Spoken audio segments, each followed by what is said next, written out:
like who you are, what you're all about, and then we can kind of just jump into it from there. Because I just want to give you that opportunity to plug yourself there. Yeah, no, thank you. Well, my name's Sarah Edwards. I live here in New England on the coast, which is amazing. It's such a privilege. And I live a very multi-passionate existence. Predominantly, I get to work with people around the world, helping them through their mental health journeys, helping them start their own businesses, predominantly women. And I do that work because I am someone who grew up with handicaps and my own mental health conditions and learning disabilities. And so I decided to build a business to kind of combat that limited space, to encourage people who are, a little bit in the unseen territories of society and how we move through the world. So that is what I get to do. Most of the time, I'm also an art director. I've worked in marketing and advertising the last almost decade, and I have my own home lining company that kind of coexists with my coaching and teaching practice. So I basically live on espresso, and I'm on calls like this all the time, which is amazing because I am quite introverted and I am someone who can't drive. So my home is my space, and I have the privilege of being able to connect with people in this way. So it means a lot to me to have these conversations. If you don't mind me asking, what's how could you don't drive? Yeah. So for me, I had severe driving anxiety, which most people do. But unfortunately, when I was going through my responsibility and harm OCD treatment, it really reached a point of severity where it was completely debilitating. So I've actually given up the practice of driving. It could happen in the future, but to be honest, it's such a arduous practice for me that I've learned to coexist without without having a car. And I'm grateful I have my husband who's willing to drive everywhere. But yeah, it's definitely a limitation for sure. It can be. I mean, in Vancouver here, we half the people don't even own cars or use cars. Really? Yeah, yeah. Well, I wouldn't say half the people. I'd say maybe if I had to guess, 20%, maybe 30. Okay. So you guys have really good like public transit then, I In assume. the city, yeah, I'm a little bit outside the city, so it's like a 20-minute drive to get in there. But Wow, okay. That's yeah, great to hear though that there is that. I lived in New York City, so for 5 years, life was awesome in terms of getting around. That's the best part of transportation in the States. So I can relate to that. Yeah, that's yeah, awesome. Vancouver's pretty solid. We have what we call a sky train, which is basically just a train that's Cool. like it's like maybe 20 feet, 30 feet. I don't know how many Yeah, feet, and it just runs over the main roads in that's Vancouver, or it's amazing. under the ground. Actually, it goes under the ground in some parts too. So yeah, it's pretty cool. I don't use it honestly. Public transit is it's very available here, but I would say it's very you got it's almost a dice roll, of what Yeah, you're gonna see. It's a very interesting got city it. here in I can Vancouver. picture it. Yeah, coming from New York. I got a sense. Right. I know what you Yeah, mean. right, exactly. Yeah, probably similar in that way, but Yes. it's what so you kind of alluded to like maybe a childhood that probably live very different childhoods, but very similar maybe in some ways. Yeah. I can grow like I remember I grew up with basically I got sent home at like a young age and my teachers are like telling my mom like, yo, if you don't medicate this kid, he cannot come back. And like Yeah. Yeah. God bless my mom, she's just like a hippie. She's like instantly was like, hell no, it's not happening. And Love your mom. That's yeah. awesome. Yeah, so I was thankful for that, but I definitely I was just off the walls. I tell people like I probably didn't it's an exaggeration, but I tell people, I didn't read a book until I was 26. Like I was Right. I just believe it. I yeah. get you. I It, get you. I was one of those kids where it wasn't there for me, but it Yeah. it sounds like maybe you had some learning disabilities, which I know affects my drive in some Mhm. ways which I can get into, but what part of your life, because it sounds like now you're just kind of like gung ho about all of this Yeah. and Yes. and you're just kind of crushing, and it sounds like you're kind of basically doing things that were told like you won't be able to do this, you shouldn't be doing this, you can't Oh do yeah. this. So what part, like when did that kind of shift happen for you where Yeah, yeah. a I kind love being told no. I love being told I can't do something. It is the best source of fuel for me. I love that you had an advocate as a mom too. My mom is very similar, completely on my side and questions everything. I think for me, I grew up premature. That has a variety of meanings to a lot of people, but essentially 3 months early, you have cognitive, slower development. I'm also partially paralyzed on the left side. I have about half the hamstring that like the average person has. So from like a physical lens, lots of physical therapy, lung issues, all the things, kind of in and out of doctors' offices, in and out of hospitals all the time. But I was very, very fortunate. I was very blessed. My situation should have been much more dire, and I was definitely a big outlier in my case. So I think having that awareness, firstly, knowing that I was given truly a gift, not just of living, because I shouldn't have been alive, but also the level of mobility and potential that I could have if I applied myself, but also questioned the system, was a gift that I had. So for me, I was really struggling with comprehension, really slow with mathematics, really slow with language, really slow with reading. Teachers genuinely told my parents to keep their expectations low for me. And, we play the alphabet diagnosis-y game, every doctor saying, well, maybe it's this, well, maybe it's this, well, maybe it's this, well, there's a med for this, well, maybe it's stomach cancer. I mean, I heard so many things in this journey. And, interestingly, I think, I was fortunate to spend a couple years in a really strong school system, but then I got pulled out and put into a really bad school system for the latter part of my education. And what I realized is that the systems that we're put in really, really matter when it comes to supporting people with any type of impairment, whether it's something more diagnosable like dyslexia or comprehension or something that, has that medication potential. And so when I was removed from that environment, put into a dire environment. Not only was there severe bullying and, just being like completely mocked by adults and teachers. The only thing you know to do in a survival mode situation is, well, if I work hard, I can be the average. So I was up at like literally 4 in the morning, lunch breaks, recess, after school since the fifth grade. And I say fifth grade, not to brag, but to kind of understand from a timeline perspective, like the level of crisis I felt like I was in. On top of that, I had really severe panic attacks, had to be carried out of classrooms, put in nurse's office, pulled out of school all the time.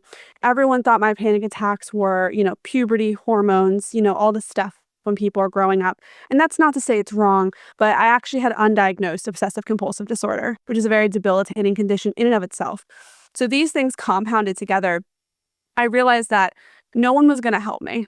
No one was going to be able to solve this. I had to solve it myself.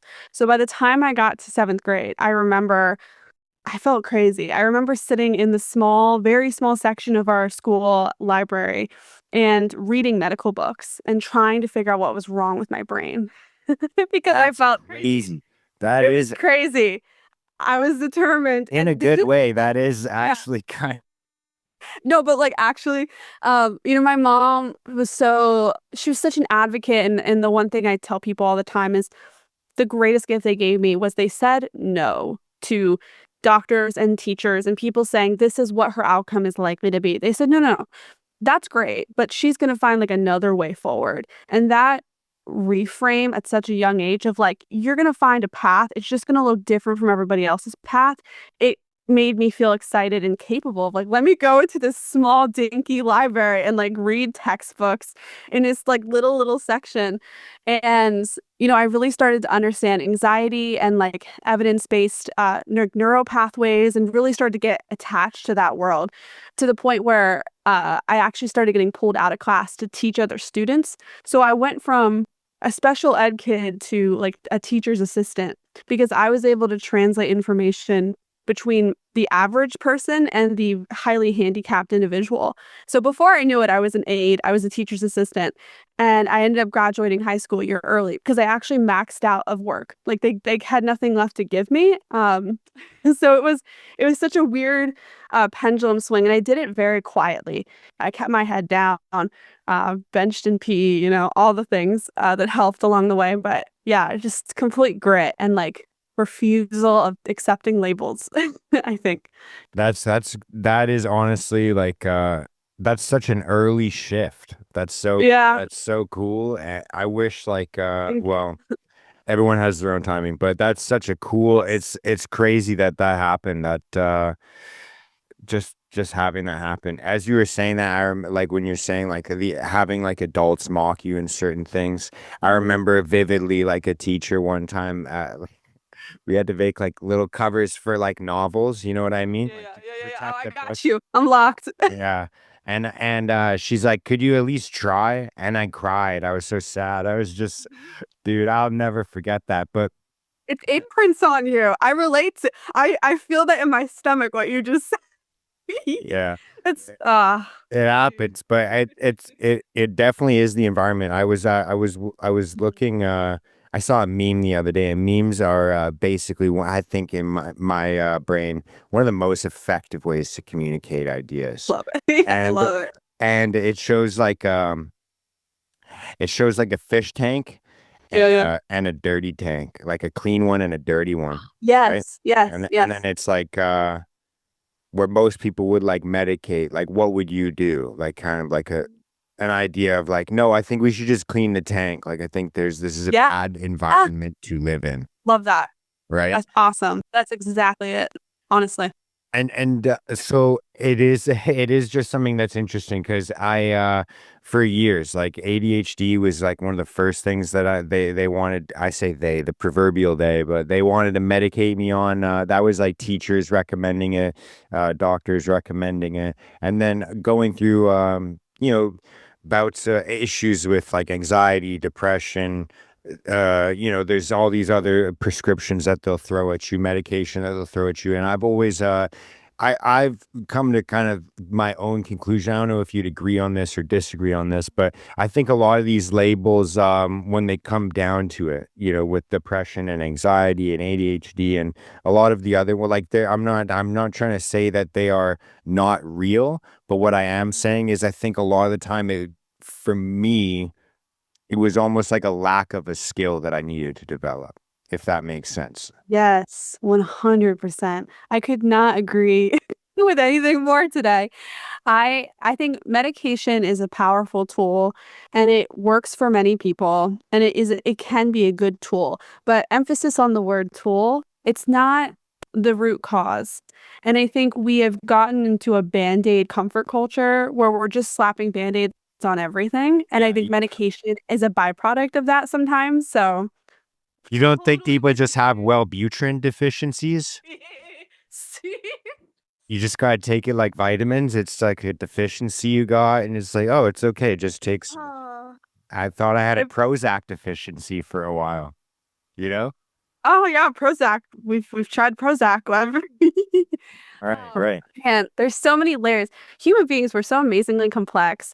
I think that's really encouraging, but what's unencouraging about it is that if you think about the educational platforms and how people are brought up to like observe the world, we are not taught to question systems and pull things apart and analyze them and get to like core elements of ourselves, of our emotions, of our conversations, of our communication, of our money, of our relationships. It's great that you're telling me about this historical figure from 1754 that I'm not going to remember in 5 days, but I don't know how to handle my relationship with money and that I'm using it as a compulsionary byproduct to escape my depression. I feel like there's, like, better things we can focus on and dig into. I was just extremely blessed to have a mom that already did that and trained me how to do that, and that level of translation and communication, I'm now trying to teach other people, but that is a very rare thing to have in your corner, and so many people are led, in my opinion, astray or put out into the dirty fish tank, and they're like, "There you go, like, thrive and swim." It's like, "Oh my goodness." Makes me so angry. Yeah, we'll just give them some medication when they start Yeah. developing a cough or something like that. Yeah, yeah, yeah, no problem. Because let's not question where the cough is coming from and what caused it. Let's just let's just deal with the cough medicine. Yeah. Yeah, oh, yeah. So how Yeah. much of it do you think is when we're thinking about things like this, like there's kind of like the things that you can control, the things that you Mm, can't control in terms of like personality types. Like I remember a lot of my things with ADHD, they'll be like, he's going to be super impulsive. He's going to be doing that. And it's like, okay, I just got to develop a bit more discipline. And then there's other things where it's, being able to sit still or being able to focus on something that I'm not naturally interested or inclined to, because that's the thing they always say, oh, you can't focus on anything except you can hyper focus on what you're interested in. It's like, well, to be probably kind of like a little bit more functional, I'll probably have to be like able to focus on things I'm not interested in. So how do I develop that? Like, how do I, but then there's the other aspects of it where I do just kind of blurt things out. I'm one of those people where like there is no filter. And then I've come to realize like this is something I try my best, but I can't curb that part of it. You know what I mean? So it comes down to, for me, I feel like comes down to just like a little bit more of like self-acceptance and be like, look, there's pros and cons. And if you want to reap the pros of, sometimes you're going to be funny. Sometimes you're going to maybe relieve some tension. Sometimes you're going to make someone laugh. And sometimes you might hurt someone's feelings. And you're going to have to take that kind of con with the pros and then own up to it, apologize for it. Do you kind of get what I'm saying? Like some of these things can be improved upon. And then some of these things, like, hey, you're going to have to just deal with this or accept it, or you're going to Yeah. have a tough time. Yep. Yep. Totally get it.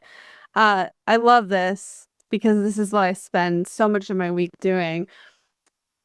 I really believe in celebrating limitations. We take limitations as a negative word, but to me, it is actually a positive because the limitations inform more about ourselves, more about the environment, more about the goals that we should be having as people based off of our own design, not somebody else's. So, every day I work with people who are domestic abuse survivors, autistic, people with chronic, inflammatory health problems, people with ADHD. And they've spent so much of their life trying to conform into a system, capital S system, not a particular person or place. And instead of investing and learning about themselves and how do I build my own environment, relationships, way of communicating that works best with my body and mind, that supports my limitations, celebrates them, makes them part of my story to actually create impact and change. I mean, you're actively doing this on this podcast, which is amazing, right? You're taking something that was painful or is painful for you, and you're translating it into a medium that if you're not, if you're a guy that didn't read until a certain age, I imagine speaking is like a more fluent level of communication for you. It's has less resistance. So you figured that out about yourself and now you have this platform and you're making positive change through that instead of trying to force yourself to be something that maybe doesn't fit you, right? So I love working with limitations. I also think that I call it like a coexistence philosophy. I learned this through my OCD treatment very aggressively, the hardest road possible. But life is full of suffering. Life is full of discomfort. It is part of the human experience. I'm really sick of this like hyper perfect narrative that if you reach a certain level of academia, relationship, wealth, status, that it's going to all just be like butterflies. It's not true. We're in a really broken world. This broken world is a constant reality.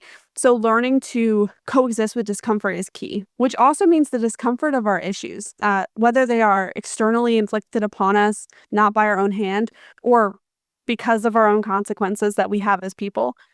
So I'm totally tracking what you're saying. I think that that's all phenomenal. Love it. Yeah, I absolutely love that. It is something like so many times I find myself thinking, and I hear other people say as well, like, oh, once I have this, when I have this, once I get to this part of my life, then I'll be happy. Once I can get to this without stressing. Oh, if only I had to work less. I'd like to semi-retire. I'd like, like it's all these things. And it's like, well, you're gonna have to like what? Like for me, that's like just like in the bread of a sandwich. You're kind of skipping the middle. Does that make sense? It's like, I love that. It's a great analogy. it's just like, dude, the best part's in the middle. You know what I mean? Mhm. Like that's the Mhm. substance. That's the difference between, Absolutely. anyways. So it is something that I think about often is like, how are you going to find it in today? Like, because there's Mhm. going to be like a lot of years probably between, it depends on the size of your, whence I have this. But for me, like that's going to take like probably decades. So it's almost like, you're gonna have to find peace and joy and happiness in the today. That's at least my takeaway from it. But Yeah, love so it. Totally agree. Did you ever, because I know, like, obviously it sounds like kind of the traditional timeline of education didn't really like kind of suit you, I guess is a good way to say it. You kind of had to figure out your own path with that. Was working kind of the same? Were you the same? Did you have like regular jobs before this? Because what you do obviously isn't like regular, right? Like, Yeah. It was a wild wild pathway. Well, for the longest time, I thought my value would come through my collegiate experience. And so I worked so hard, including the early graduation, all the honors, trying to get all the awards, all the extracurricular work, 2 jobs while doing it all. So basically like doubling up on all the things. Completely maxed out as a person, before my crash with, burnout and mental health collapse, pre-era, pre-collapse. And, I before got the flood. rejected before the flood. Before the flood. For real though, but actually reinventing myself. I actually got rejected from all 10 colleges. And I remember that feeling like my world was over, not even because of the college itself, but because I was like, no, no, this is my underdog story. Hold on. Like, did you guys not see me? Like, here I am coming up from the trenches. Like, I felt like I was like a Lord of the Rings character, like going through Mordor, like undervalued, like bullied, like, the scrap dog, and like, I'm gonna get him in the end. I was so wrong. And thank God I was wrong. But in the moment, my life felt completely over.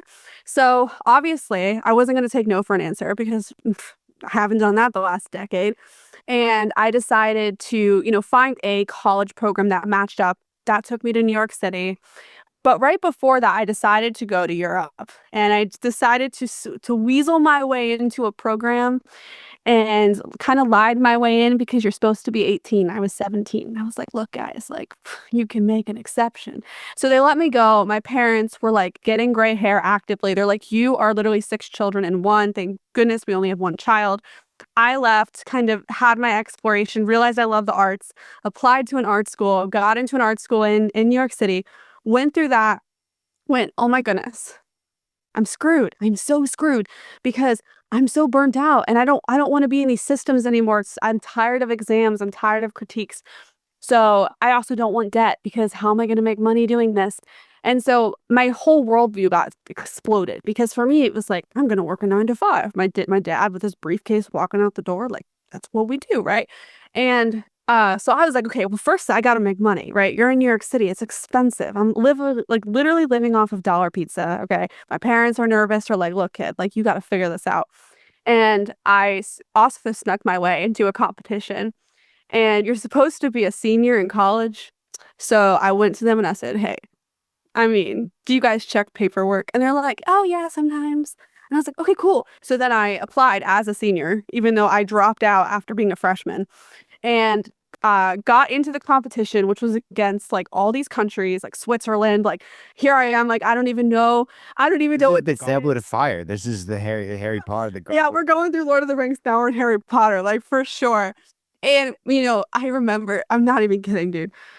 I'm sitting in New York City. I'm sitting in the park, sobbing because I'm ordering moving boxes on my phone. I'm out of money. I'm out of time. My lease is locking up. And I'm in this competition, not knowing what the heck I'm doing. Like, it's a portfolio, whatever, design competition. And so I call my landlord and I'm like, dude, just give me 1 month. I just need 1 more month. Can you just extend my lease? Called my parents, said, can you please give me a loan? Look, I dropped out of college. I still have some college money left. They're like, okay, kid, fine. I win the competition, which was stupid. Okay, this is ridiculous. This is absolutely. I had to Google the words. What is an art director? Like I didn't know what it was. Here's all these kids coming from ad schools and like all these fancy prep academies, and the competitor wins a job. That's why I applied. So I got the job, and I've been an art director since then. It molded me. I've worked my way up in the ranks, and then transitioned into freelance to have that flexibility. But needless to say, it has been nothing but normal. Um, However, I am very anti 9 to 5 after doing it for many years. I think it is a soul sucking corporate, small margin experience for people like me who are hyper passionate and love being a part of impact. Um, so I feel very anti system with that. I feel like I'm an anti system person. Maybe I should dial that back a bit, but you get my point. Don't. No, no. We need more anti-system people. I'm a very yeah. this hat's got tinfoil on underneath it, so it's I love I'm definitely I couldn't relate more that way, but it is. Do you ever get do you ever get, because I'm very like, and well, I wouldn't say anti 9 to 5. I'm just anti kind of like just doing things for money.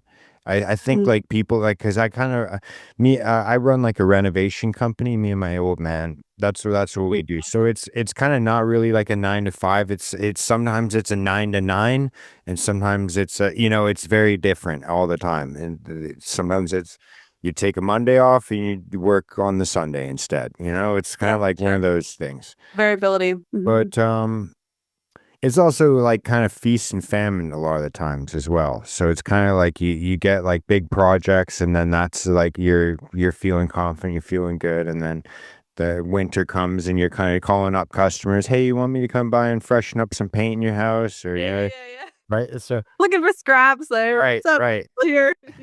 right. But Totally. so like I guess what like you know the what the average person would say. I hate saying that because it kind of sounds condescending, but I guess what if you were to survey 100 people, the majority Mhm. of them would be like, look, I just want to go to a place, clock in, clock out, not have to care, not be emotionally attached to it. I literally said that one time in an interview and got a job. I told them like, I'm not trying to be mentally and emotionally attached to you guys. I want to make money. So that means making you money. So I'll make you money so I can make more money. And they were like, done. They loved it. That's They yeah. loved it. That was like corporate slop, like fodder. Yeah, They, sure, they sure. loved it. Yeah. They were like, who is this robot? And I'm like, yeah. I love it. No, but like, but actually, I totally relate to that. I think where I get really disheartened, and when I work with clients, what we see is that you enter into, let's just say, a corporate space, but this can be any job, and they want you to drink the Kool-Aid. They want you to show up to all the business town hall meetings and the rah-rah meetings, and to like actually act like you care, but it's really hard to care when you're a cog in a system and you're treated that way. You don't see the end of your impact. This is not applicable to all systems. If you are in like the healthcare system and you love working with people directly and you can see your impact and you feel passion there and you still clock in and out, that's awesome. I think it's more about, I see people, especially in their 20s, they're running after the paycheck. They think the paycheck's going to bring them joy. Typically, that comes from like a clock in, clock out environment, but then they don't build other impactful joy and purpose, clairvoyance around that. So even if that's your paycheck fuel, what are you doing outside of your life or within your own household that's giving you a sense of purpose and autonomy and control? Because when you're in those other systems, you lack control. And then if you layer on things like ADHD, OCD, PTSD, those workplaces are not kind to those needs, to be Uh, honest. Like, I could have a panic attack, but I have to pull it together because there's a massive client call in, 7 minutes. And I can't just go to my managers and say, I'm really sorry, I'm having a moment. Like it just doesn't work that way. So I just like to encourage people that everybody has value, and I hope you don't find the value in your title or your label or your paycheck because I promise you it will run dry and it will not be enough to make you feel like you have purpose. And I think that's what I really want to preach. And if that's in a 9 to 5 job, great. If it's complete entrepreneurship, awesome. If it's none of the above, awesome. It's less about the type of replacement and more about the intentional reason that you're there, I think is what I try to push back against. But that's just no, me. I 100%. That's where I was actually. That was where I was kind of leading to with that. Is like this Nice. kind of like because that is the answer you kind of hear is like, yeah, but dude, I want the benefits. Oh, I want this, I want that. It's so nice because they buy me pizza twice a month or whatever. Like, it's like, dude, like 8 hours, 9 hours, 10 hours of your day, you're doing shit that you don't like doing, you Yeah. don't Yeah. enjoy. That's Yes. like insane to me. And like So maybe you're blessed enough to have the fortitude mentally to go out and go to the gym after and go to a spin class or go to a fucking yoga class, excuse my French, mhm. but it's like, dude, that's you're gonna bank on an hour or two of reprieve or like that's like the most productive way to do it. Like most people, like Yes, let's be real, they're going exactly. home. It's like a bottle of wine, Yes. Netflix, Yes, pizza. you're band-aiding. Yep, Exactly. And yep. it's like I've tried both. Like I remember I left construction for a while. I thought, I want to wear a suit. I want to be a gentleman. I want to be like Uh-huh, in a nice. uh-huh, I want my own office. I yep. want that. And so I got into sales and I got those things. Had my own office. I had clean shoes. I wore a tie, and I remember like there was just a point where I was just like, dude, this isn't even really what I like to do. Like I'm like I have to go for walks like a fucking Yeah. dog because I'm like Yeah. stuck inside an office. And it's like I'm going back to a job where I get to move all day and build shit with my hands. Like that's what I Yes, actually exactly. genuinely enjoy doing. Yeah, So exactly that. so it's just like on a bad day, I'm just hanging out in the sun. Yes, Sometimes it's for rain, sure. actually, raining or snowing. But like on a, like it's like I get to fucking build things. Oh, And it's like people like it. awesome. Yep. Like Yeah, that's you get to see the crazy. impact. You have that correlation. You're connected to it. You have skin in the game. That's beautiful. That is so powerful. And I cannot tell you, I cannot think of a single I can't count on like one hand how many people have told me, "Oh, I love this job and I enjoy this type of work." All I hear is tolerate, and the band-aiding is all I see all the time. And people literally clawing their way to the weekend. And then the weekend gets packed up with, well, we have human needs, right? We've got laundry, we've got chores, we have households to take care of. So it becomes this really depression cycle. People start to lose themselves, they start to go down in health. I relapsed in all my conditions when I was in corporate. It got really bad for me. It got really bad really fast. And I've tolerated it for years, the weekends, the late nights. And so one of the questions I guess I would pose to people, regardless of whether they're employed or not, is what do you think is the core part of the human experience? For me, I think it's freedom of choice. It's freedom of choosing what you want to do for who, why you want to do it, with what mediums and tools and ideas. And we all just want that freedom of choosing our schedule, of deciding to go to an 11 a.m. Pilates class or go take a walk, whatever. Maybe that comes through in a different pathway for somebody else. Maybe it is through a 9 to 5, but I don't think people are asking that question. And that really is concerning because for me, I mean, I racked up massive debt. I had increased my drinking. I mean, all of it just was like silently growing in the background to compensate for like my misery. So yeah, I love that. I love that perspective. It's important, not talked about enough. What do you like? So when you have people kind of tell you, like I'm sure you hear these types of kind of maybe you could call them objections, copes, whatever you want to call them, right? Like Mhm. like how do you kind of look at it that way? Because it is something that I think about like it's so common and it really is honestly something where it's like as above so below. Like it kind of Mhm. happens in every aspect of life. People do Mhm. this with relationships, the city that they live in, the whatever it is, they'll sit there and complain about everything. And you're like, you do understand though that you're choosing this, right? And so like the more you like it's kind of a weird thing where it's like you're just kind of maybe addicted to a certain part of it, whether it's a relationship or a job or something like that. You're just kind of in the habit of doing it. You don't even think twice. Yes. You know what I Yeah. mean? It's like, Yeah. oh, but then this song comes on and reminds me of them. It's like, then don't listen to the fucking song because everything else sucks. You know what I mean? Oh my goodness. I have conversations like this all the time. Um, so like I in the practice when I work with people to literally rebuild their goals in their lives and how they're caring and structuring for their environment. This could be completely detached from money and business, by the way. This is a holistic sense of a person. We talk about the nervous system, and I know when I say those words, half your audience just checked out because people correlate nervous system with more of like this like woo woo energy. Mm-mm. I'm a science girl, and I'm also a spiritual person, so we have that duality going on. But that being said, literally the nervous system's job is to keep you safe. I'm talking about the literal nerves in your body and how we're wired neurologically. And your nervous system, its entire purpose is your safety, right? So your comfort zone is a reflection of your nervous system and how it works. In order to get out of the nervous system to expand that comfort zone, you have to microdose evidence of your success. That is the only Yep. way through to expand the comfort zone. The only way. I learned it in OCD treatment. So this is not Can you even like say that a one more time? Sorry. yes. You have to microdose what? Sorry. Yes, you have to microdose evidence of your success because your nervous system's entire job is to keep you safe, right?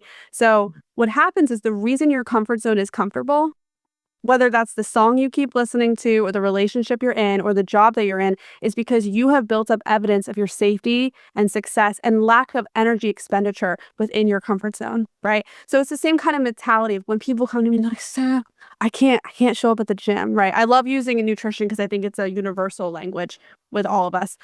Well, let's talk about your success metric here, right? And not just how much weight you want to lose, but the reason you don't feel motivated to get off the couch isn't because you don't care about the goal. It's not because you don't have clarity on what that goal is. That could be part of it, but it's usually not.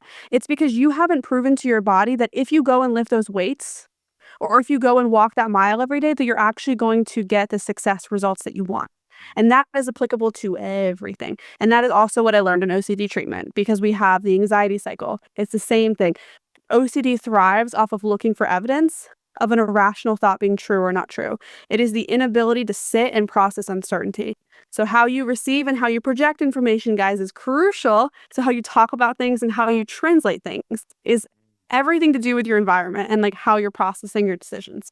It's so fascinating. It is completely scientific.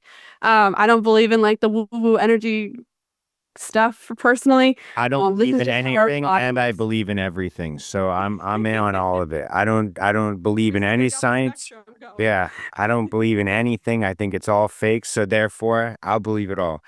Eh, Unless you work for the government, then I don't believe anything. No, But no, do not. no, I love everything that you just said. I think that that's actually crazy because I do think that that is having like that little did you say microdosing evidence of your success? Is that what you Yes. said? Okay, so Yes. I like Yep. that a lot. Actually, I'm gonna start saying that as well. I really, really Yeah. like that because it is something that there's so many aspects of my life where I like I did the thing and then I'm like, wait, I didn't even think I could do the thing. Or there's times where people tell you, hey, like, you look like you d blah, blah, blah, blah, blah, got fitter, gained muscle, lost fat, did the and you're Yep. like, "Really? Yes. I didn't even think Yes. that." And then you just kinda look at yourself and you're like, "Maybe," and then there's, like, kinda like that little Uh-huh. like, Uh-huh. "Maybe it is possible. Maybe I should keep doing this. Maybe I" Yeah. or, whatever it is. Yes. It is something, that does ring true that way, and it is, yeah, you said another thing that really made me, kinda pique my interest there, but I think it was kind of the anxiety loop in the nervous systems because I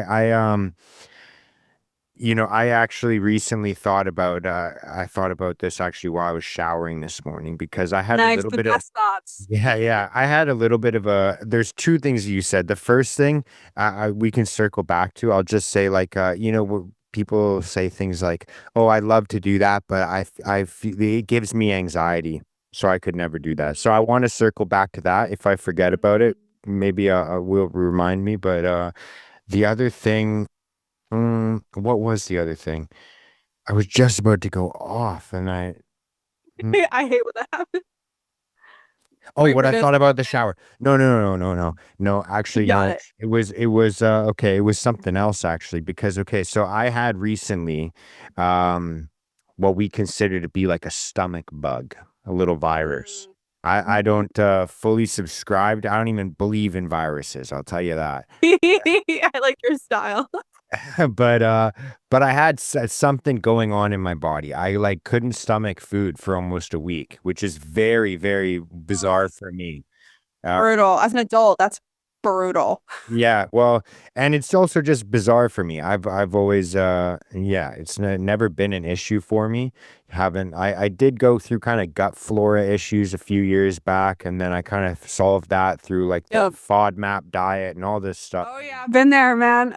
Yeah, so I anyways, for like 2 weeks, I couldn't stomach food. I was like sick every night. I was just like not I lost probably like 15 pounds. Like it was like bad, Ow. and people were like, oh, maybe it's this bug, maybe you caught it here, maybe you ate something, maybe it was this, maybe it was that. And I was kind of sitting in the shower, well, it's not standing in the shower.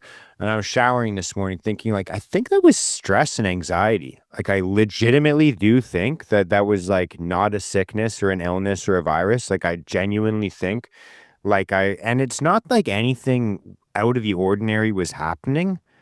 It was just like the way I was literally digesting my anxiety, like kind Yes. of like Yes. I wasn't doing the things that help me kind of like get through life and kind of ground me more and center me Oh, more. yeah. And so that's how woo woo I am. Like I'll say genuinely, Sure. like I stressed myself into that. Like it was like Yeah. Yeah, completely.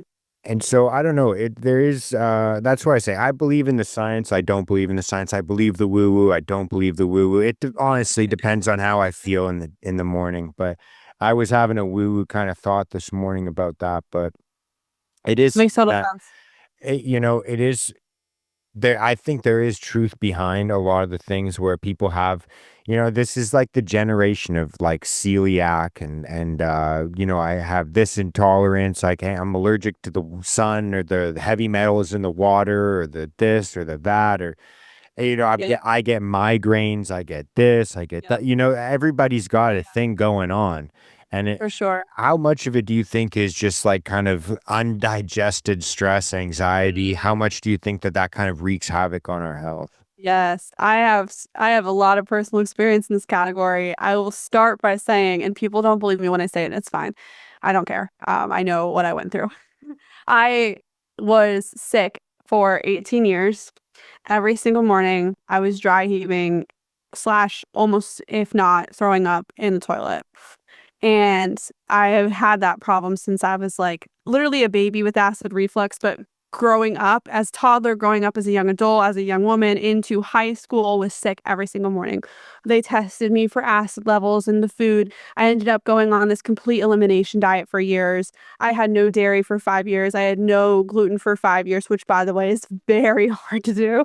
Yeah. And I was trying to fix it with food. Now, I believe that food and like what we consume has a massive cellular impact on our body for sure. There's a lot of hidden elements within food. We should be paying attention to our food and the source that we have.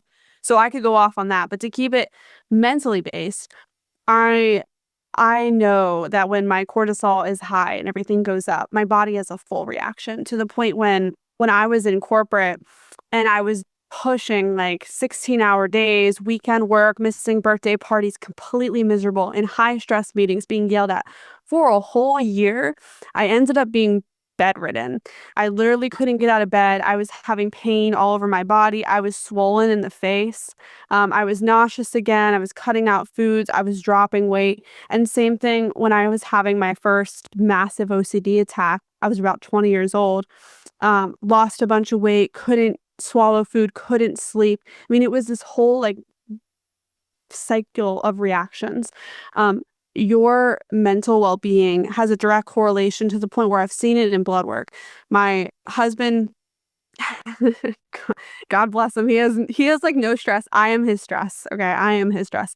Outside of my existence, the man is like consistent and calm. He doesn't have like massive trauma. He has no diagnoses, which I'm very grateful for. Pristine blood work. Okay. I get blood work done. I mean, I've never seen blood work where everything's in the green zone. I like double checked it. I was like, do it again. Like, this is Yeah. wrong. You're like, how? It's not possible. Yeah. They did my blood work. My doctor calls me on Christmas Eve. So I think, No. great, I'm dying. Yeah. And he was like, hey, we have to have a conversation. And he started rambling off a bunch of stuff. He was seeing my blood, my blood pressure. I went from low blood pressure to abnormally high, just all the things. Husband comes in normal. And we're eating the same diet and the same foods, all the things. And so my doctor said, okay, you're going to cut out all alcohol and we're going to reduce your stress. Like, we got to cut things out. So I did that for a month. Blood work came back completely better. So I just share this to say that there's a direct correlation. Yeah. Yeah. And we need to be balancing that cost in the cost of your paycheck. So one of the things I do with my clients is I say, let's talk about the money. Like I call it in my program, the financial freedom number, which I won't go into.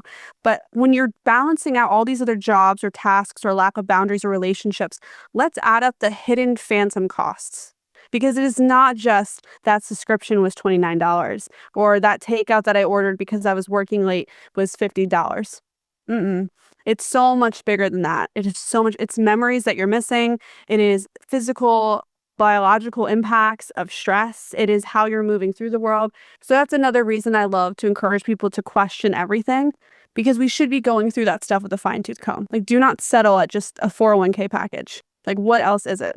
So that's my rant. I feel very passionate about it. Yeah, no, I love that. It is kind of like the self audit that you have to do. Like, what is the impact of your actions? Not just the cost of like your first off, yes, the cost, but also what is the impact of this action? Yeah. Yeah. It is something that yeah, it's something that I think about a lot because there is that kind of that weird trade off with I can't really put my finger on it or how to express it really right now, but Mm, trying my best. I'm thinking about it, but that's okay. It's hard to talk about. It's very complex. yeah, it is. I can't remember what I was gonna say because I just kind of got lost listening, but it does make me want to kind of revisit with that kind of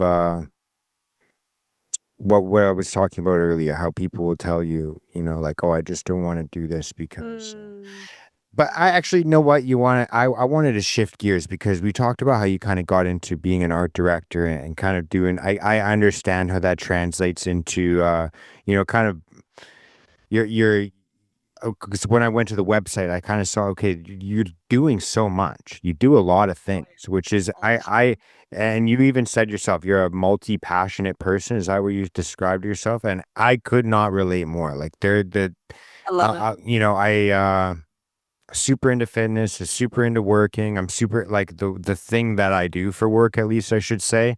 But I also have a super nerdy side. I'm like super into anime and reading manga, Nice, playing nice. video games, like that kind of stuff. So it's funny. Like I'll go from like lifting weights, playing sports, doing some jujitsu to just sitting watching cartoons while I do my laundry, bro. Love it. So I Relatable. my algorithm is very messed up because of this. It's not, Instagram's like, what do we hit this guy with? Like, what? yeah, and the combinations too. Sometimes they nail both subgenres, and you're like, how? Yeah, but It's awesome. it is uh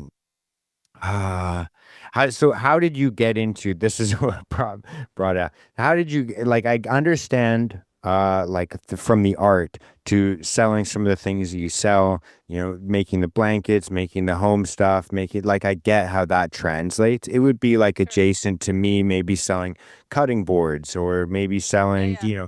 because I'm a Totally. as a right. So I get that. And how did you go to helping people with their businesses, their finances? Like, how did Mm, that shift kind of start to happen? yeah, yeah. Well, when I was in corporate working in the office, I was on Wall Street. Like that's where the office was. So we're all in suits and we're packed in a sardine train, as I like to say. And, I was seeing this pattern forming of people, newly employed creative, people who were very seasoned, struggling with their mental health, with their anxiety, with their inability to kind of build the voice and the tone of how they wanted to move through with their relationships with people. So I saw those patterns kind of come into play. At the same time, I had my OCD crash. What that ultimately looked like was I became so debilitated I couldn't function. I couldn't take trash out. My goldfish died in the tank. I lost 10 pounds. Like it was completely unable to function to the point where I actually was like literally like drooling on myself, like needed to go to a hospital. And it was a horrible, horrible time. Naturally, I called on my parents for help. I went back home, left the city, left the high stimulating environment, and was desperate to find a way to solve my problem. We didn't know it was OCD. I stumbled on an article written by someone who I don't know, but they actually saved my life because I was planning my suicide because I was in so much OCD pain that, I was thinking. there's no way through for me. Like the pain is so bad and I can't go to a doctor because the intrusive thoughts I'm having are very taboo, which is very normal for OCD. There are many subtypes of it. I thought they're going to put me in a straitjacket. Like I'm crazy. My whole life I must have been insane. And so I felt between a rock and a hard place. And when I saw this article by this anonymous person who I'll never know, they explained what intrusive thoughts was. And I went, "Oh my goodness. Like that's what I've been dealing with since I was a kid, my earliest memories." Like it just blew my mind open. And I'd always been really passionate about mental health and helping people with anxiety and being creative and like having that, cultural impact. But for the first time, I really understood the power of when people feel confident to share their stories through their own limitations, the ripple effect you can have to potentially literally save and change lives it is a real thing, even if it feels intangible. And so that was like a demonstrated moment for me of, whoa, what would it look like if I did this? And also, I helped other people do that as well. So I became completely addicted to that. And I held on to it while I was going through treatment. And I decided to teach my first course, digital course. It blew up. It became huge. Everyone was saying, wow, like you taught me how to build my own workflow, how to work with my brain that everyone was telling me was broken. And it really started this like micro community. Then the next step naturally is people say, how do I talk to you? How do I work with you? Like, how do I get to know you? And so I started coaching people and I coached people in different countries. And it just became this like beautiful accidental community. But ultimately, it was through the passion of, wait a minute, like, regardless of what your industry is, I don't care if you're amazing at making spreadsheets or you're an amazing mother. Through your experiences, you can inform and imply that to something to teach somebody else. And so that kind of became my passion over all things. And, naturally, I keep up my creative practice because I want to demonstrate to entrepreneurs like everything is possible. You can be on national television, you can have a published book, you can do all the things. And like nobody can tell you no if you find the intentional strategy in the heart to do so. And you know your story and you're in alignment with that, world's your oyster. Like we're throwing the labels out. And so I try to build that side of my business to practice what I teach, basically. But my greatest joy is working with people. And that's like my passion. I love it. It's phenomenal. Yeah, it definitely seems like it's you seem kind of more inclined to the conversational, like is that right or wrong? Yeah, yeah. I love it. And I also like painstakingly and this is pre-AI. Like I painstakingly wrote these courses and these programs. I studied them. I did the research. It took years to put together. Yeah. I make sure all my stuff is validated, like completely. Like it's whole pre-ChatGPT. What kind of motivated you though to even just start doing that, like to create these kind of programs and Yeah. courses and Yeah.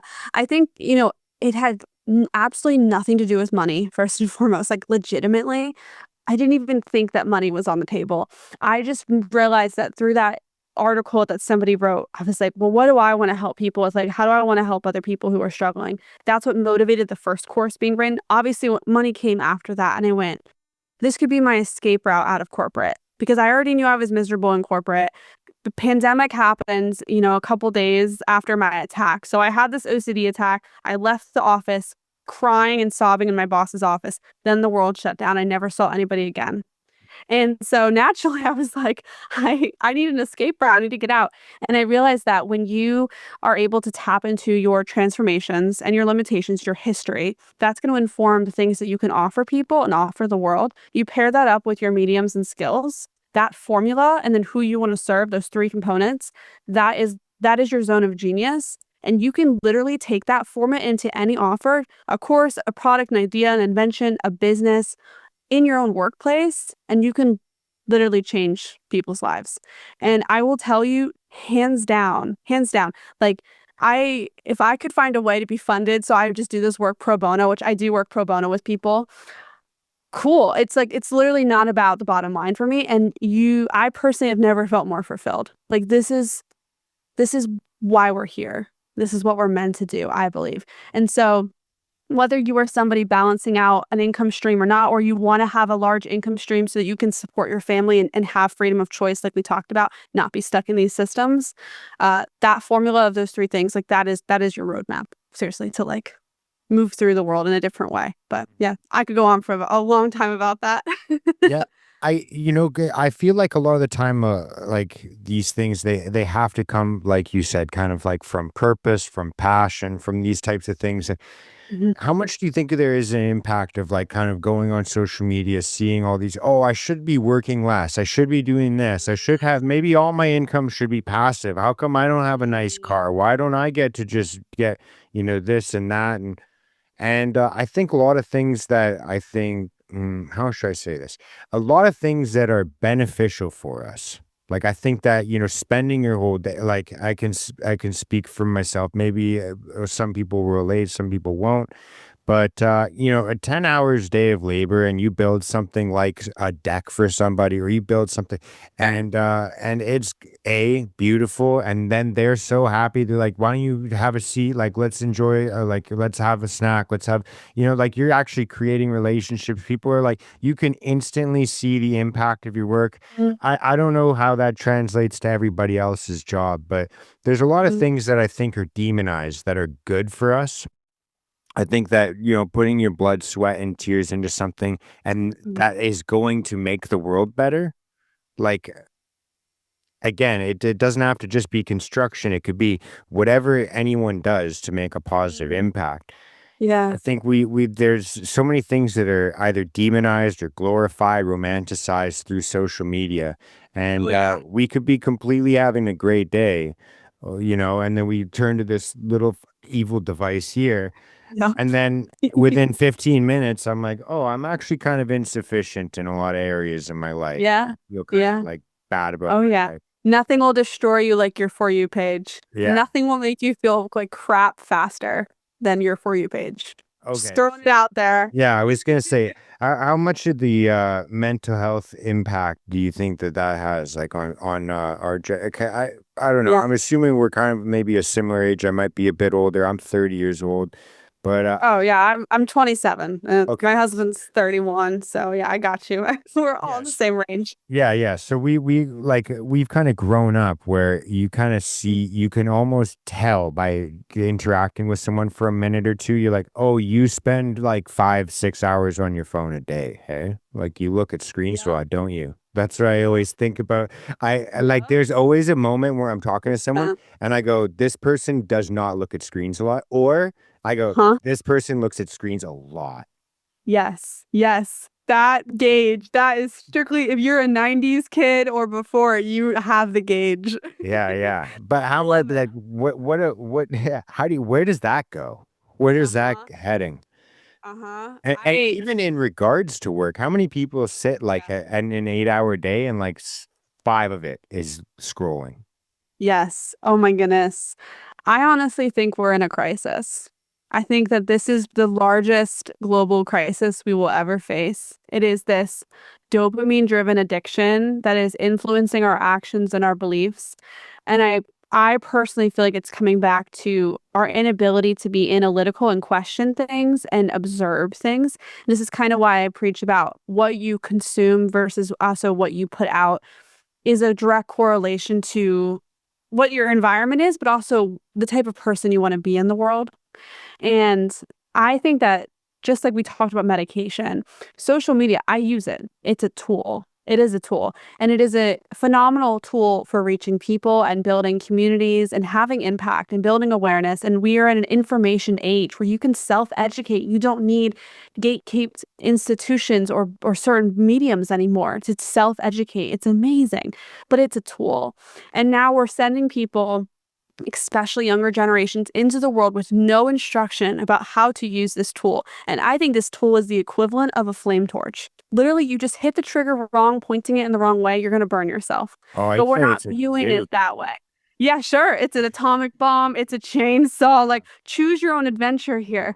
And so I think part of having people start with knowing their own story well and being obsessed with being able to tell their story is a really, really good starting point because it can act as a filtration system for your actions. So, part of when we talked about the microdosing component, I want people to not necessarily have an all or nothing mentality. You don't need to work out every single second of the day. You don't need to have all the blocks on your phone to, I only have exactly 7 minutes a day on Instagram. That's not the solution at all. It's great if you want to do that, but the real solution is how are you filtering your choices and what is your actual end goal for the life you want to live? Because I can promise you that scrolling through your For You page every single morning feeling like absolute crap, even though you are immensely valuable and you have an amazing story to tell and you have an amazing purpose to give the world, is not a filtration system that you should be basing all your impulse choices through. I would know. I would compulsively buy things to try to band aid my problems. What that did for me is I ended up in severe debt. So there's going to be a consequence to these actions, and I just wish we were like equipping people to view it as a way to amplify and signal their impact in their story instead of diminish it. Because right now, a lot of people are feeling like they're in a shadow of other people's stories, and that's immeasurable. Honestly, Yeah. I could go on.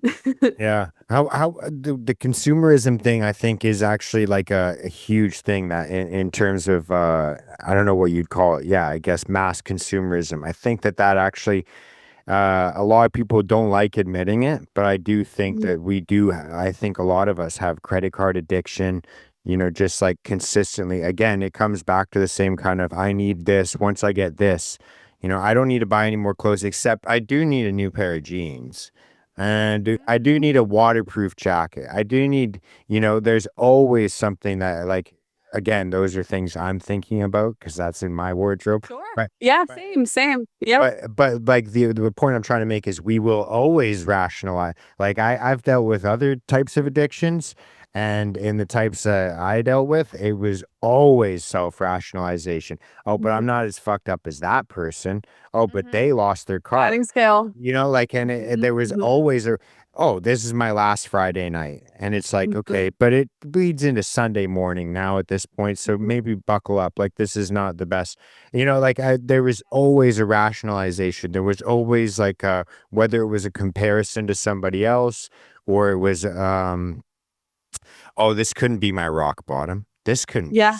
bottom. Uh-huh. I'm somebody that just always pushes the boundary that way. And so Yeah. I, Yes.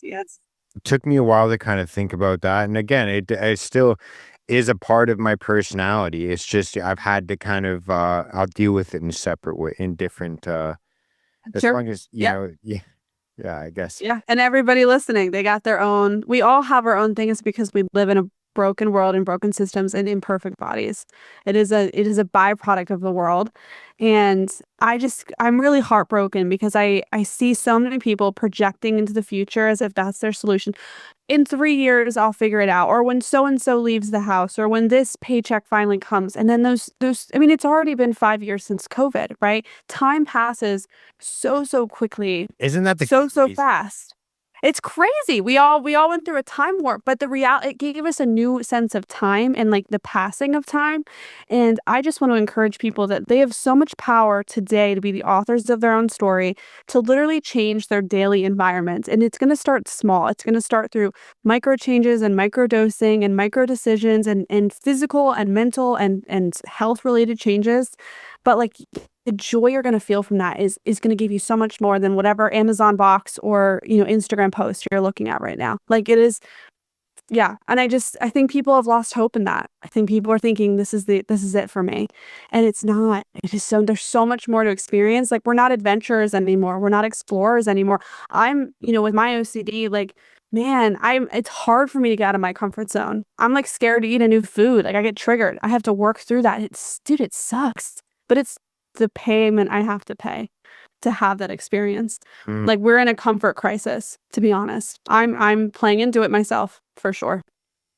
yeah, yeah, no, I get that. I don't know if you've heard of the book or read the book or listened to the audio book, The Coddling of the American Mind. Have you heard of that? No, but I will now. Yeah, yeah. I don't know if you've heard of the Anxious Generation. It's the same Yes. author. Okay. Yes. Okay, Same then yeah, I read that. Oh, beautiful. I read that Jonathan book. Haidt or whatever his Yeah, name yeah, yeah, is. yeah.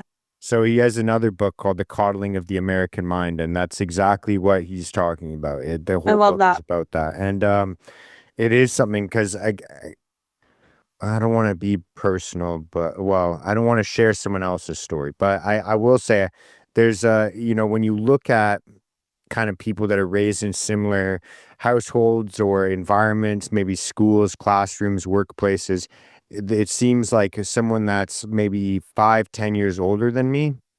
Mm. is a very, very different person than someone 5, 10 years younger. And Oh, yeah. I'm sure anyone at any point can say that. Like, I'm sure my grandfather could have said the same thing. Oh, someone 10 Mhm. years older than me is very different than because there's a 20-year age gap or a 10-year age gap, Sure. whatever.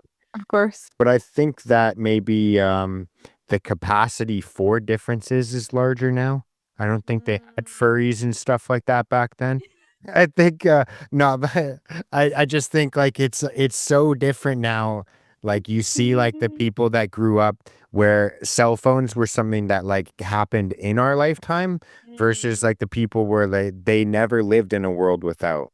Mm. Maybe not cell phones Yeah. because I never lived in a world without cell phones. I'm I 30. mean, but you had like me, we had track phones, okay? We Yes. didn't have smartphones. You Motorola you Razors were the shit. Like that was the thing I Yes, didn't have. exactly. Like it was I So had true. the T9 texting was like Heck yeah. yes. The But chat rooms on DS games and the really video games were there first. They yes. had it down first. I had a bunch of buddies across the world at 14. Yes. Like But random. the people that like so like imagine though it's so crazy. I couldn't even imagine some of the people that because when you start to work with people that are younger, you start to exist with people that are younger, and you're like, oh, you have had this dopamine device at Mhm. your fingertips. I was like picking my nose and playing like hockey. You were watching porn and fucking, Yep. like Yep. Dance scrolling videos, a even though Mr. you're a Beast, Mr. Beast guy. fucking Yeah. like watching Yeah. people become fake millionaires. And you're like, Yeah. Anyways, I'm going to go to grade 2 now." Yes. But really, this is the crisis. This is, I don't, I really, really believe. And part of this is because of like the faith background that I pursue, but so much starts in the household, and we have so much more control than we realize in our own immediate households as, potentially as parents, as siblings, as family members, as autonomous individuals to really question the addiction level of things that we're bringing into our homes and the lifelong impact. And I'm actually really encouraged lately. I'm seeing a lot of people start to question things. They're reading labels, they're digging in, they're looking up the psychology impact of things. They're starting to put boundaries up around things like whether it's devices or sugar intake or food dyes. Like people are starting to wake up from the coma of mass monopolistic, perspectives. And I'm really excited about that. I'm really encouraged. Honestly, I think I'm seeing personally a movement. I know in my own life, I take that very seriously. You have to be on the defense. Like I honestly feel like we're in a technological warfare Oh yeah, and talking children are about in the front lines. for real, talking about Harry Potter, that is like you got to practice Defense of the Dark Arts. Like these are like But, like, actually, though. no, yeah, Yeah, yeah. I sound like I'm joking. I'm very No. sincere when I say No, I got you, it's dude. like I totally agree. I totally agree. We're diminishing people's perspectives, and my husband, he's a teacher. We've had a lot of conversations around, like, how our academia and educational system's gonna be impacted because people are gonna be using AI for everything and losing cognitive thought and the feeling of analyzing emotion. I mean, that's all about to get scraped away, and it starts with how are we equipping our children? Like, that in your own home, because, no, we can't go and storm, buildings because everything is a capital letter, right? It's capital G in government, it's capital S in system. It's the way culture moves. It's not one individual person responsible, but everybody wants to find that one individual person. It actually is you. You're the individual person. It starts with you. And I offend a lot of people when I tell them that in our coaching calls when they're making all these excuses and rationale. And I'm like, you are clever. So am I. And I'm here to coach you back into reality of like, you have more power than you realize over your life. You can start to like project and change how you're translating and receiving things. So powerful. Yeah, I'm very passionate about it clearly, but I could go on about things like TikTok and oh, no, young no, but women. it is yeah, well, I guess it is it's funny because I almost forgot that like when I view it as the lens of how it damages young men, Mhm. but it is a Yeah, both completely all different thing. genders. Even just again, the kind of the probably the over sexualization and the porn part of it definitely impacts men more. But I would, and some people might hate that I'm going to say this, but I would venture off to say, I'd be as bold to claim. I think like the consumerism and the addiction to shopping and everything, I think that impacts women way more. Like I think Oh, that absolutely. There's that stats to back that sure. for I don't even need to see them. I just that's what I think. Like it is kind of something that I don't know why. I don't know how because men like to collect things and shop as well. But Mhm. there's just kind of there's I guess more of I don't know that we kind of I can't express it how there's just like a difference in the mentality of like Mm.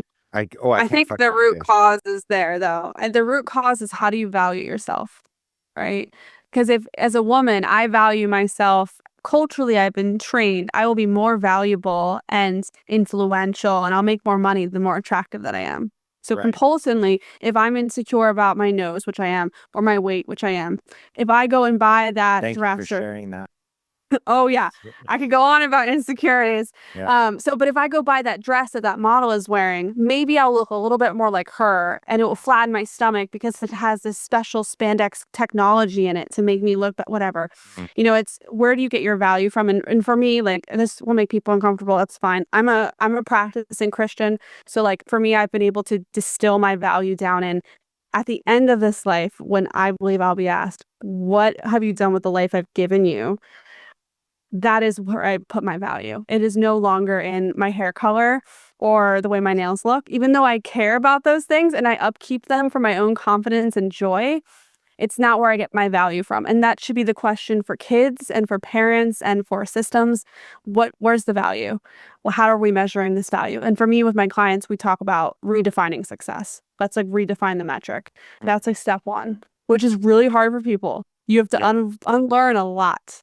And so now we have a generation that's going to have to unlearn an astronomical amount of opinions, advice, and things. It's terrifying, honestly. Yeah. Oh yeah, 100%. Because that is honestly the funny thing. I thought I could gamify my algorithm and I'll be like, dude, I'm just gonna make it all educational, motivational, inspirational. And it's like, okay, but watching 9 hours of that isn't good either, right? Like that's probably not the best. Yep. So No. it is funny because you're like, oh, there probably like maybe I don't need to know these many things. In fact, it's probably better if I don't know most of these things. Like I don't Yeah. Yeah. and and again, Love that. I don't even believe half the stuff I read, and then I full-heartedly believe the other half of it. So it's like Mhm. yeah, again, it's probably not the greatest for me. Do you have any like kind of again, I heard you kind of say the 7-minute timers on your social media apps aren't the solution. I have used that in the past. I don't have it. Man, I can't. No, I don't have it on there right now. But I do have a screen time, like a widget on Yeah. my lock Yeah, those screen. are good. It just tells me how much screen time I have. Once I see it go over 2 hours, I get really nervous. That's usually my Yeah. metric. Sure, That's you have your own limits and stuff. Yeah. yeah. I do you have like any like tactics that you've used or anything that you say like, oh, no screens before I exercise or go for a walk or drink a Yes. thing or do you have any like for the average person that's just like, yo, I'm overwhelmed and I need to get detached from all this Yeah. shit and get Oh, grounded. yeah. Do you I it love that. could be an exercise, it could be a reading book or what meditation or just like I want to pick your brain on how your daily Yeah. like something that No, you I love do that. or A little bit. I love that you're bringing up all the different ways in. What we're really listing here is tools. And I love tools because tools are going to have a different appeal and impact for each person holding them. And so for me, the starting point for anybody who's feeling overwhelmed, who's feeling like they're completely gone off the rails, is before you pick up your tools, you need to know what you're building because what you're building is going to influence your tools. did For you tailor example, this expression for a carpenter? Because this sounds very no, but like, heck yeah, I love you can resonate, which is awesome. But no, I love it. No, I think it's 'cause people have an association with tools in some capacity in their life, which is good. Like for example, if you were a social media manager, that was your thing for fitness coaches, I can't tell you, hey, just put your phone, spend less time on your phone, man. Like it's right. not that hard, right? Because in your environment and your goals of what you're building, that's an impossible ask. I'm a girl with typically two laptops going because I have a lot going on because I know what I'm building. So the first thing is question what are you building? Are you trying to build a better body? Are you trying to build a better household income financial stream? Are you trying to build a better relationship with your husband or your spouse? Right? That should influence the tools you pick up. If you're trying to improve your relationship with your spouse, then the tool you might pick up is, well, maybe him and I come up with a rule that on Sundays we don't put the TV on, and instead we go for walks together and we talk about our week, right? That tool is picked up because you first questioned, what's my current condition, and like, what do I want to achieve? And I think a lot of people are just like not asking those questions first, and they're looking for the phone blocking apps. And if I just buy this planner, this $47 planner, all my problems are going to be solved. And so when I work with people and we build workflows, we start with, what are your limitations and what are your goals? We build backwards from that. So everybody's workflow that I'm building with people looks different for each person. That's so good because you don't want a one size fits all. So for me in my life personally, like I said, I'm a practicing Christian, so like Sundays look very different for me. I don't work. I pre-prep stuff. We don't watch TV on Sundays. It's like my ability to wind down. But yeah, during the week, you better believe I'm going 200% because I know the dream I'm building. I'm trying to build a brand. So yeah, I need my 2 laptops, and to somebody else, that would look insane. They're gonna be like, Sarah, oh my gosh, you're unwell. And I'm like, no, I'm so happy. I'm literally building my dream. Like this, and you just mentioned it earlier. You're like, I love doing the work. It makes you happy. It gives you a sense of stability and peace. And I guess the last thing too is, if you're going to pick up a tool, what are you filtering it through? Because if you're scrolling through a For You page, is that yes or no attributing towards your dream? Ooh, Hard to ooh, argue, yes. crap. Yeah, you can rationalize your way as best you can, but you're probably not going to win. And as a coach, I got to tell you, as a girl that was never athletic because I literally have half a body that doesn't work well, I have never felt more like an athletic coach when I'm sitting on a call and they're like, blah, blah, blah, blah, blah, and I'm like, play the game. What game are you playing? Why are you playing the game? What goal are you shooting for? And they're like, oh yeah, crap. Like I can talk anybody out of their rationality. I can destroy it because it doesn't set up the goal. Right. How bad you want the goal. Because honestly, there's people that just want things handed to them. And you're going to learn the hard way that there's no silver platters. Like, sorry. I hope you learned it early. I learned it very early. Sounds like you did too. So my hope is for people to learn that as fast as possible. Hmm. Discomfort is a thing. What do you think the most, because between like everything we've kind of discussed today, like nutrition, social media, technology, that kind of stuff, what do you think Mm, the most common comfort right now, or maybe it's like even emotional comfort, like, oh, I don't do that because it triggers me. I don't do that because it stresses me out. I don't do that because it yeah. makes me anxious. It's like, how many years do you think you're going to be able to interact with people Hmm. where some of them make you anxious, and you're just Hmm. gonna be what on a bus and tell someone, could you please leave my safe space? Like it's not Yeah, really literally. But that's the culture we're entering into. right, right. What do you think is the most dangerous, like kind of or maybe the Mm, most infection, like the most relevant to today? What do you think that mm, comfort is that haunts the most of us? yeah. I think escapism and wow, cannot talk today.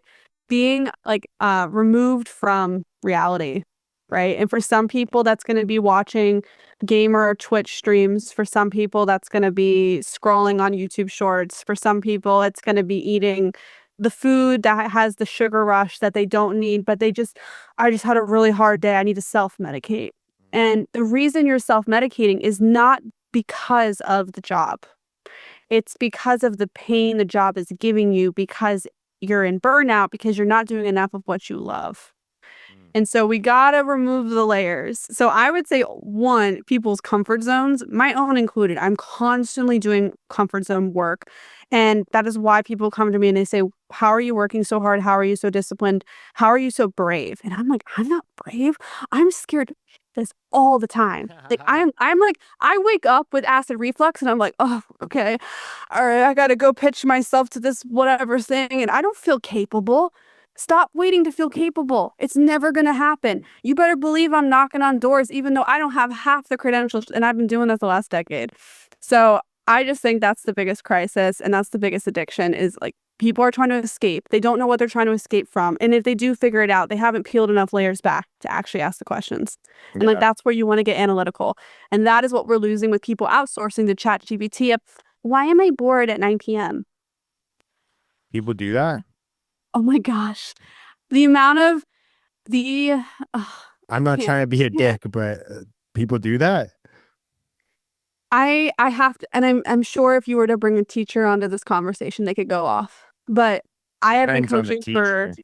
this is true. It depends on the level of requirement. But I've been coaching for only 3 years. Okay. Mm. I from the level of work and analytical and depth of knowing I've seen in people from when I first started working with them to now, when they're pulling up their homework and it's all ChatGPT written. I cannot tell you the level of impact and depth, it's not there. And as a coach, I've had to literally tell people at every homework juncture, hey, I would love, you know what, ChatGPT, again, it's a tool. I've used AI for sure, but it's a tool. So I have to tell people before you do the homework, I would love for you to try to do it on your own with no assistance first. And then if you're really stuck or you want to get deeper and get more ideas, then use the tool. But I have to coach people and say that now. Not because I think poorly of any of my clients. They're amazing women. I love them. It's because they have lost faith in themselves and that they think that this machine knows more than them. It does not know emotion. It does not know how you were feeling when you were 7 and your parents were screaming downstairs and you felt like you were in an unsafe environment. That's indescribable, whatever your story is. So yeah, I also could go off about that. Clearly, I got a lot of pent up feelings. It was like a movie or a show. I can't remember what it was, but I can't remember. It was like this weird thing where the guy finds like a uh I think even in the show or the movie, it's called like a devil's box. I don't know if you've heard of this, but it gives him like quick answers. Yes, no, blah blah blah blah blah. Oh no, it's fascinating. And so the plot of the I can't even remember. So maybe I don't want to Google it right now because it'll be too distracting. But it's like the point of the plot of it is he starts asking it everything, and he gets to a point in his life where he like literally can't make decisions without consulting this thing first. How like close are we to that? You think with Oh my goodness. ChatGPT? Because literally like it is interesting how I don't know how real this is or not. I never looked it up, but it seems like it's the new Google. Like we don't even Yes. think about Googling things anymore. We just chat Yes. GPT it, right? Like it's like, Yes. and I'm guilty of it as well. You know how many times I have to ask chat GPT, how long should I cook chicken for what temperature in the Sure. oven from Sure. frozen? That's how, It's a tool. yeah. Yeah. But, but, but like, I feel like making purchasing decisions with doing research, with doing homework, maybe that's not something I do very off at all. But, everyone's life has their own applications for it. How long until we have no brain, Oh man. I think it's actually less about no brain and more about no how soul? long until we've Something? outsourced everything? What is a human when they've outsourced all things? Right. Well, it means that they To no longer something that have they make. value. Yeah. Yeah. That's the weird part. Exactly. Yeah, I know. I think we're losing value in ourselves and we're not going to see ourselves highly in the future at all because we're outsourcing every single possible thing. I am not anti-AI. I use it in my business. I strategically use it in my business. It is helpful. It does expedite time. It makes me more efficient. But then tell me why we're in a society where we've never had more time-saving tools in history and yet most of us feel like we don't have enough time. Ooh, interesting. Interesting conundrum. Why is that? Well, we're outsourcing everything. The big people at the top are seeing that we're able to do so, and we're able to expand profit margins and max capacity and max efficiency for output for other people and typically shareholders. So, how does that, if that impacts us on a macro scale, what is that doing in your own life when you're outsourcing every possible thing, including your ability to feel things? Man, there's nothing like having a mental breakthrough that you worked through yourself, maybe with AI as a little bit of a tool. That's amazing. What an emotional gift that is. But you're outsourcing it constantly. I don't know. I'm really scared about the future. I'm gonna be probably labeled as a terrible mother because they're gonna be like, Mom, like Jessica had a phone when she was 7, and you're telling me I can have one till I'm 19. I'm gonna be that parent. They're gonna hate me. They're gonna rebel. They're gonna go through a goth phase. I did too. It's fine. She'll be okay. Real. Um, No, I feel you. Dude, there's so many. Again, it's probably like again the age that we're at, but I'm seeing my buddies have kids, and me and my fiance, we're obviously lining up. Like, okay, we want to nice. plan. We're doing some Yep. family planning, but Awesome. it's so funny to see like a lot of my buddies' kids, they're like maybe 3, 4 years old at this point, and you can kind of see the differences between the like, because I know certain households practice different things, Yep. and I don't know how much of it's nurture, how much of it's nature.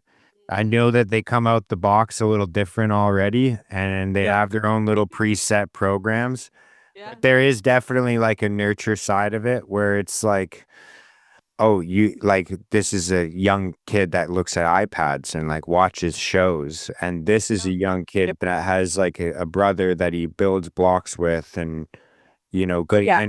and maybe he Big works with difference. dad, or maybe he goes on walks with mom, or maybe, he plays sports or like it's like you can definitely again, I guess it just comes down to the same thing I said earlier. After like 15 minutes of talking to somebody, I can usually tell the two things I can tell is, you watch a lot of news and you look at screens a So, lot. yep. That's like the two things you can just tell instantly, like talk like 15 Yeah. minutes into talking to somebody. And then you have Yep. to say a specific thing. Did you see this in the news? Oh, you watch the news? It's always like a personality thing. I Like don't it's watch the news. I'm the last to know about things. right. No, but it's not even just being up to date. Like it's just like you like 15 minutes into talking to somebody and they just kind of have this like anxious, weird energy. And you're like, you watch the news a lot, don't you? Uh-huh. Like, like it's Exactly. just like there's like Yes. a scent or like a Yes. pheromone they give off. Like you're like, Yeah. Sure, it's a it's weird it's a energy. way of moving through things. Yeah, for sure. Like it's like everything today needs a nutrition label slatched onto it, right? Because, you're pulling up to a drive-through, maybe you're buying a drink you trust because the branding's good. And my mom drank this when she was a kid. You flip that nutrition label over, you see it has a bunch of dyes in it, right? But Mhm. it's fine because this is how it's always been. And it's the same thing to me with social media intake, with AI use, all of those things. Like I wish there was a nutrition label. Like this is the cost of using this tool. So I'm not anti iPad kids. I'm not anti different parenting styles. I'm more of like, are we asking the why first before using the tool? That's it. And if for you as or maybe a mom working 2 jobs, you need 2 hours of iPad use a day, awesome. I totally get that. You're doing a cost benefit analysis with your other things you have to do. But like, have you weighed the cost first before making the decision, or are you just going along with culture because that's what culture wants? And I'm speaking completely topically here because I'm not a parent. I have no idea what that's like. I'm only watching through observation, but this is applicable to like any person, not just children. Like how much sugar is in something? Like we got to get to that level. Yeah, it's yeah. Do you that is kind of the thing. It has been bugging me a lot. I'm very anti-phone, I hate all that stuff. But I do align with you in the sense that like look, like I use AI to edit the clips of this podcast. Like any Oh yeah. social media stuff Really? you see, like it's like but I use it like again, I use it because I don't want to. The first like 2, 3 years of this podcast, I would sit here for probably 6, 7, 8 hours a week Oh, I know. clipping The things, Oh trying to my make gosh. things. I was just Breathing, the, like, coughs, mhm. no, I wasn't even editing out dead space or anything like that. I mean, Oh, just like making the clips. Like yeah, yeah. I'm not naturally like a tech dot guy, so like it took me hours to do it. Sure. And so for me, like I like the way that you said it. I like to use it as a tool. For me, it's a tool to cut down screen time. I don't want to Yeah, be like absolutely. I use a little scheduler to post my stuff because I know if I open that app, it's Yeah, going to cost me at least 9 minutes of my sure, life and probably going to lead me to doing some things that I don't want to be doing. sure, So yeah. it's like I have to use these types of things. Sorry, I should say I choose to use these things as a tool, and I to serve a purpose. Like for me, it's just about I want to cut my screen time. I want to live in the right here, right now. I'm Yeah. very into that, touch grass type of thing. Yeah, yeah, I love I'm it. I'm about that life. So I just it is interesting. The other thing I was going to ask you, you kind of hinted at it, and it just came to my mind as well because I just had an experience of it, where Okay. how we speak about ourselves. Where I said I have to, and then I correct myself. I actually choose to do it. I don't have. I Mm. could not have a podcast, right? Like I could. Yeah, yeah, yeah. I love But that. so it is. How much of that do you think comes into play with uh like how we speak to ourselves, how we think about things, uh, Mm. how we, what's the term? Neuro linguistic programming was one I Yeah, had recently. sure. Uh, for me, it was kind of more of a CBT type of the cognitive behavioral therapy is my Yeah, first yeah. kind of exposure to it. Oh, But yeah. how much of that comes into play? Like, do you think about how you speak like that? Is that Yes. something that you? Everything. It impacts everything in your entire life. And this, not to be a broken record in this conversation, but again, goes back to the microdosing. Are you microdosing evidence of your success? If you're telling yourself, I'm blank negative word, I can't do this because of blank negative reason, what are you telling your nervous system? And so, do you think you're going to get out of your comfort zone? First step is clarity. There are people that don't have clarity in what they want to do and why and their purpose. And that's why we go into the background, we go through transformations, all that, blah, blah, blah, all the things. Once you have clarity and you know what you want to do, how you want to move through the world, your life, your day, your relationships, the next thing I get is, I have all these roadblocks, blah, blah, blah, blah. How are you talking about yourself? How are you filtering things? How are you using your tools? How are you perceiving situations? All goes back to your nervous system. If you do not convince your body that it is going to be a good use of energy, because every time you expend energy, hate to tell people that are uncomfortable about death on this call, um, you are dying. You're actively dying. So your body's like, conserve energy, stay on couch, do not move, do not breathe, just hit Netflix. Like, that's our default state, right? Right. How good news is it to learn that though, and then use that to our advantage? Okay, well, I know that's my default state, and idleness is my default state. And my husband talks about this too. He says men are exceptionally susceptible to idleness because they haven't been trained in environments typically to handle emotional fluctuations. And that is the cost of doing that inner work of, how do I talk about myself? How do I talk about the things I want to do? So I'm all about it. Microdosing, if you're going to put a sticky note on anything on your computer after today's conversation, like, put that sticky note. It's going to make you kind of crazy at first because you're going to be like, oh crap. Like, Yeah. so much impacts everything. Yeah. Even just like, because when I first heard about that kind of stuff, I was very much an anti woo woo type of guy, and Sure. it didn't seem like it was like I'm like, dude, I can make whatever jokes I like and say whatever I like. I'll do the work. It'll be fine.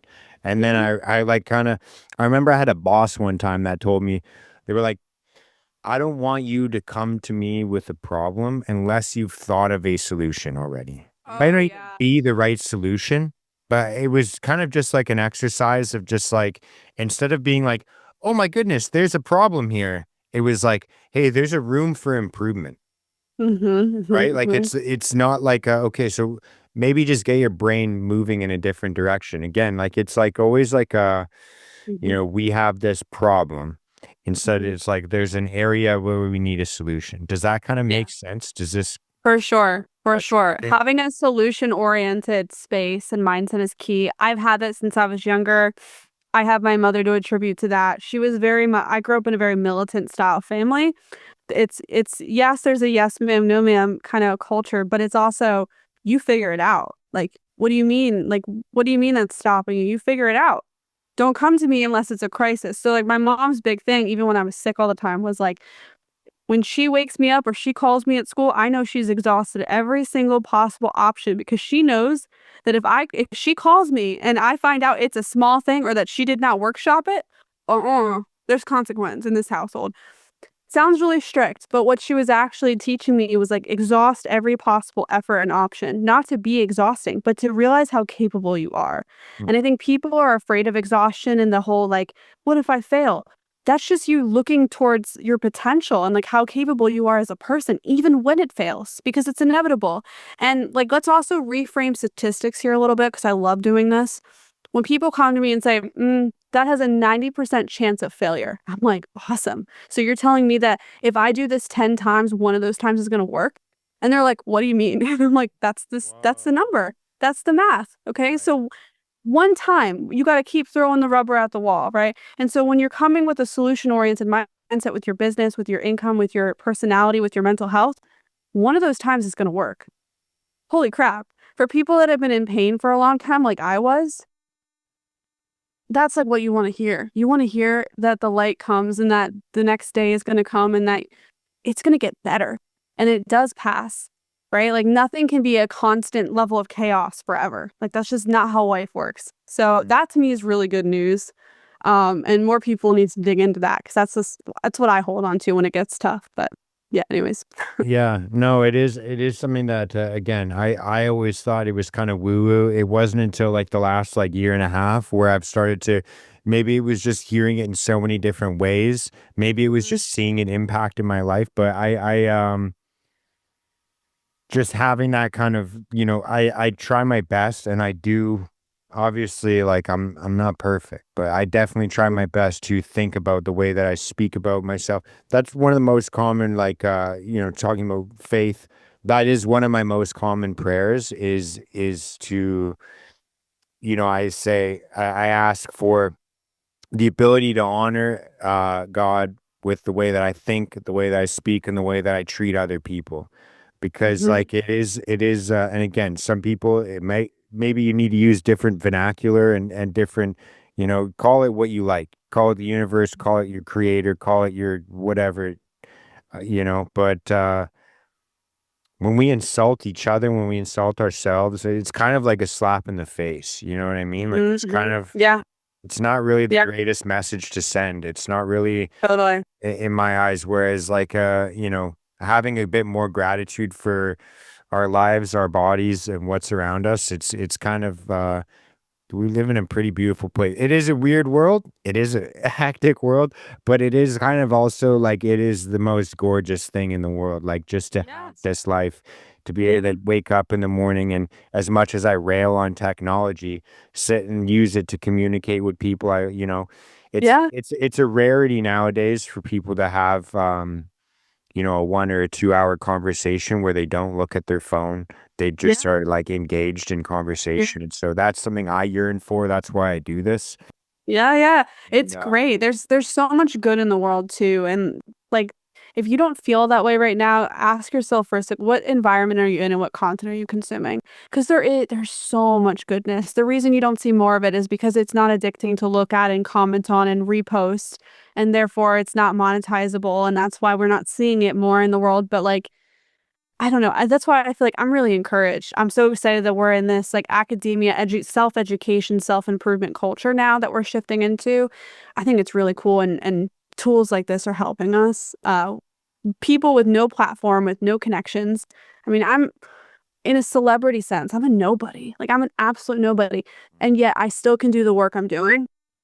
I don't think Awesome. you're Like a nobody, how but cool. I get the feeling. I always say I'm a small fish in a big pond. That's what I always Yeah. say.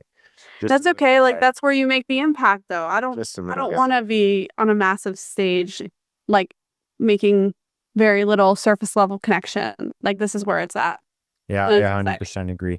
It is something that you said something that earlier that kind of triggered this. I'm sure you've heard the metaphor before, the example before. But I just got this visualization where you're talking about how beautiful this world is, where Mhm. like when I was talking about people that or patterns that we fall into or that I fall into, where you start mentioning problems and things that are wrong. Oh, this is Mm, happening. Maybe it's something about your like kitchen. Maybe it's something about you, something that's happening on the other side of the world that, oh, war is going on. Oh, this is happening. sure, sure. I it kinda strike the visualization of, this is the part I'm sure you've heard of, when, like, someone's like, "Hey, there's a lot of red cars," and then you go out that Mhm. day and you're like, "Hey, there's a red car, there's a red car, Yes, there's a red car, exactly. there's a red car," and, Exactly. it could be any color, but it's just Mhm. because someone said it, you're just, like, instantly Yeah, there. So then that yeah. same thing about people always want to say, I gotta talk about my problems. I gotta talk about this. I gotta talk about that. The guy, there's credence to it for sure. But I think there is something behind, like when you're talking about problems or negative things all the time, you kind of almost train your brain to look for it. Oh, there's science Is to that back that right? too. Oh yeah, that's completely correct.